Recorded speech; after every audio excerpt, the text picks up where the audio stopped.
ओम नमः शिवाय। श्री शिवाय नमस्तुभ्यम। हर हर महादेव। ये श्री शिव महापुराण की रुद्र संहिता का तीसरा अध्याय है। हे तात, मुनि के चले जाने के पश्चात भगवान विष्णु ने क्या किया और नारद जी कहाँ गए, वह सब आप हम लोगों को बताएं। व्यास जी बोले, उन ऋषियों की बात सुनकर पौराणिकों में श्रेष्ठ तथा बुद्धिमान सूत जी नाना प्रकार की सृष्टि करने वाले शिव का स्मरण करके कहने लगे। सूत जी बोले, हे महर्षियों, उन नारद मुनि के इच्छानुसार वहां से चले जाने पर भगवान शिव की इच्छा से माया विशारद श्रीहरि ने तत्काल अपनी माया प्रकट की। उन्होंने मुनि के मार्ग में एक विशाल 100 योजन विस्तार वाले अद्भुत तथा अत्यंत मनोहर नगर की रचना की। भगवान ने उसे अपने वैकुंठ लोक से भी अधिक रमणीय बनाया था। नाना प्रकार की वस्तुएं उस नगर की शोभा बढ़ाती थीं। वहां स्त्रियों और पुरुषों के लिए बहुत से विहार स्थल थे। वह नगर चारों वर्णों के लोगों से युक्त था। वहां शील निधि नामक ऐश्वर्यशाली राजा राज्य करते थे। वे अपनी पुत्री का स्वयंवर करने के लिए उद्यत थे, अतः उन्होंने महान उत्सव का आयोजन किया था। उनकी कन्या का वरण करने के लिए उत्सुक हो चारों दिशाओं से बहुत से राजकुमार आए थे, जो नाना प्रकार की वेशभूषा तथा सुंदर शोभा से प्रकाशित हो रहे थे। उन राजकुमारों से वह नगर भरा पूरा दिखाई देता था। ऐसे राजनगर को देख नारद जी मोहित हो गए।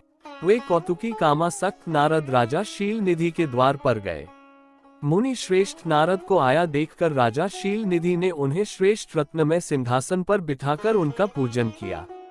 तत्पश्चात राजा ने श्रीमती नामक अपनी सुंदरी कन्या को बुलवा कर उससे नारद जी के चरणों में प्रणाम करवाया।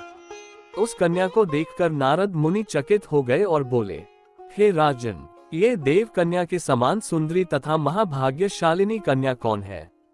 उनकी यह बात सुनकर राजा ने हाथ जोड़कर कहा, हे मुने, यह मेरी पुत्री है, इसका नाम श्रीमती है। अब इसके विवाह का समय आ गया है।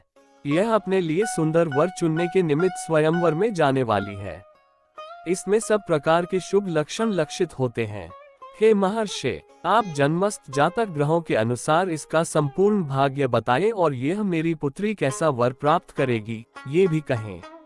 राजा के इस प्रकार पूछने पर काम से विह्वल हुए मुनिश्रेष्ठ नारद उस कन्या को प्राप्त करने की इच्छा मन में लिए राजा को संबोधित करके ये वाक्य बोले, हे भूपाल, आपकी यह पुत्री समस्त शुभ लक्षणों से संपन्न, परम सौभाग्यवती, धन्य और साक्षात लक्ष्मी की भांति समस्त गुणों की आगार है। इसका पति निश्चय ही भगवान शंकर के समान वैभवशाली, सर्वेश्वर, किसी से पराजित न होने वाला, वीर, काम विजयी तथा संपूर्ण देवताओं में श्रेष्ठ होगा। ऐसा कहकर राजा से विदा लेकर इच्छानुसार विचरने वाले नारद मुनि वहां से चल दिए। वे काम के वशीभूत हो गए थे। शिव की माया ने उन्हें विशेष मोह में डाल दिया था। वे मुनि मन ही मन सोचने लगे कि मैं इस राजकुमारी को कैसे प्राप्त करूं। स्वयंवर में आए हुए नरेशों में से सबको छोड़कर यह एकमात्र मेरा ही वरण कैसे करे। समस्त नारियों को सौंदर्य सर्वथा प्रिय होता है। सौंदर्य को देखकर ही वह प्रसन्नता पूर्वक मेरे अधीन हो सकती है, इसमें संशय नहीं है। ऐसा विचार कर काम से विह्वल हुए मुनिवर नारद भगवान विष्णु का रूप ग्रहण करने के लिए तत्काल उनके लोक में जा पहुँचे। वहाँ भगवान विष्णु को प्रणाम करके वे यह वचन बोले, हे भगवान, मैं एकांत में आपसे अपना सारा वृतांत कहूंगा।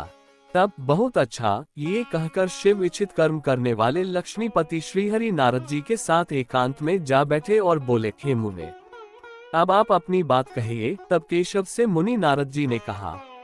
नारद जी बोले, हे भगवान, आपके भक्त जो राजा शील निधि हैं, वे सदा धर्म पालन में तत्पर रहते हैं।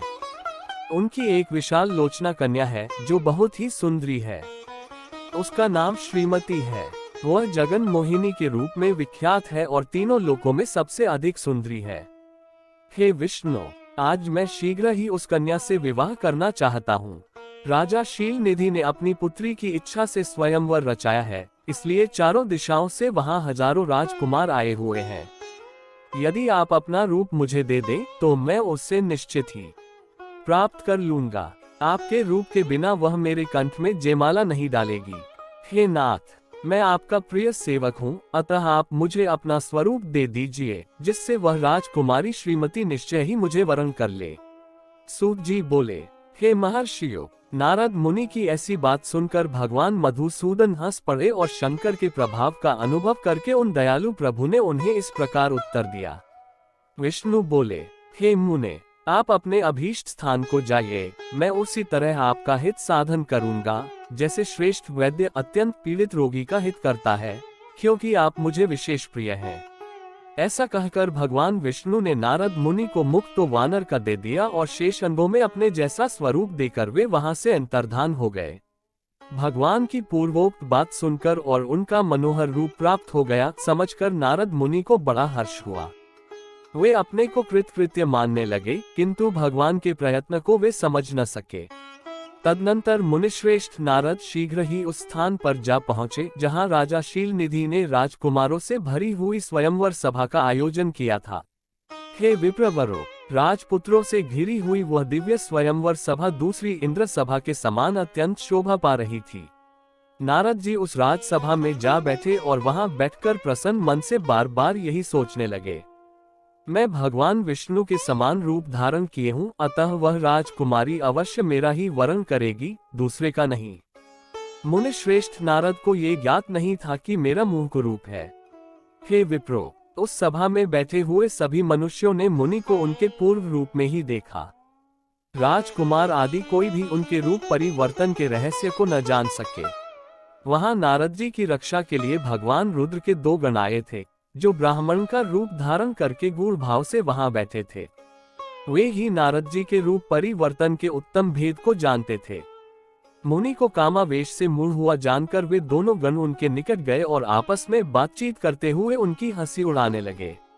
देखो, नारद का रूप तो निश्चित ही भगवान विष्णु के समान श्रेष्ठ है, किंतु मुख वानर के समान विकट और महाभयंकर काम मोहित ये व्यर्थ में ही राजपुत्री को प्राप्त करने की इच्छा कर रहे हैं। इस प्रकार की कपटपूर्ण बातें कहकर वे नारद का उपहास करने लगे। मुनि तो काम से विह्वल थे, अतः उन्होंने उनकी यथार्थ बात भी अनसुनी कर दी। वे मोहित हो उस श्रीमती को प्राप्त करने की इच्छा से उसके आगमन की प्रतीक्षा करने लगे। इसी बीच स्त्रियों से घिरी हुई वह सुंदरी राजकन्या अंतःपुर से वहां आई। अपने हाथ में सोने की सुंदर माला लिए हुए वह शुभ लक्षणा राजकुमारी स्वयंवर के मध्य भाग में लक्ष्मी के समान खड़ी हुई अपूर्व शोभा पा रही थी। उत्तम व्रत का पालन करने वाली वह भूप कन्या हाथ में माला लेकर अपने मन के अनुरूप वर का अन्वेषण करती हुई सारी सभा में भ्रमण करने लगी। नारद मुनि का भगवान विष्णु के समान शरीर और वानर जैसा मुंह देखकर वह कुपित हो गई और उनकी ओर से दृष्टि हटाकर प्रसन्न मन से दूसरी ओर चली गई। स्वयंवर सभा में अपने मनोवांछित वर को न देखकर वह दुखित हो गई। राजकुमारी उस सभा के भीतर चुपचाप खड़ी रह गई और उसने किसी के गले में जयमाला नहीं डाली। इतने में राजा के समान वेशभूषा धारण किए हुए भगवान विष्णु वहां आ पहुंचे। किन्हीं दूसरे लोगों ने उनको वहां नहीं देखा, केवल उस कन्या ने ही उन्हें देखा। भगवान को देखते ही उस परम सुंदरी राजकुमारी का मुख प्रसन्नता से खिल उठा। उसने तत्काल ही उनके कंठ में वह माला पहना दी। राजा का रूप धारण करने वाले भगवान विष्णु उस राजकुमारी को साथ लेकर तुरंत अदृश्य हो गए और अपने धाम में जा पहुंचे। इधर सब राजकुमार श्रीमती की ओर से निराश हो गए। नारद मुनि तो काम वेदना से आतुर हो रहे थे, इसलिए वे अत्यंत विह्वल हो उठे। तब वे दोनों विप्र रूपधारी ज्ञान विशारद रुद्रगण काम विह्वल नारद जी से कहने लगे। गण बोले, हे नारद, हे मुने, आप व्यर्थ ही काम से मोहित हो रहे हैं और सौंदर्य के बल से राजकुमारी को पाना चाहते हैं। वानर के समान अपना घृणित मुंह तो देख लीजिए। सूत जी बोले, हे महर्षियों, उन रुद्रगणों का ये वचन सुनकर नारद जी को बड़ा विस्मय हुआ। वे शिव की माया से मोहित थे। उन्होंने दर्पण में अपना मुंह देखा। वानर के समान अपना मुंह देखकर वे तुरंत ही कुपित हो उठे और माया से मोहित होने के कारण उन दोनों शिव गणों को वहां ये शाप दे दिया, तुम दोनों ने मुझ ब्राह्मण का उपहास किया है, अतः तुम दोनों ब्राह्मण के वीर्य से उत्पन्न राक्षस हो जाओ। ब्राह्मण की संतान होने पर भी तुम्हारे आकार राक्षस के समान ही होंगे। इस प्रकार अपने लिए शाप सुनकर ज्ञानियों में श्रेष्ठ वे दोनों शिवगण मुनि को मोहित जानकर कुछ नहीं बोले। 58 हे ब्राह्मणों, वे सदा सब घटनाओं में भगवान शिव की इच्छा मानते थे, अतः उदासीन भाव से अपने स्थान को चले गए और भगवान शिव की स्तुति करने लगे। इस प्रकार श्री शिव महापुराण के अंतर्गत द्वितीय रुद्र संहिता के सृष्टि खंड में नारद मोह वर्णन नामक तीसरा अध्याय पूर्ण हुआ। ओम नमः शिवाय। श्री शिवाय नमस्तुभ्यं। हर हर महादेव।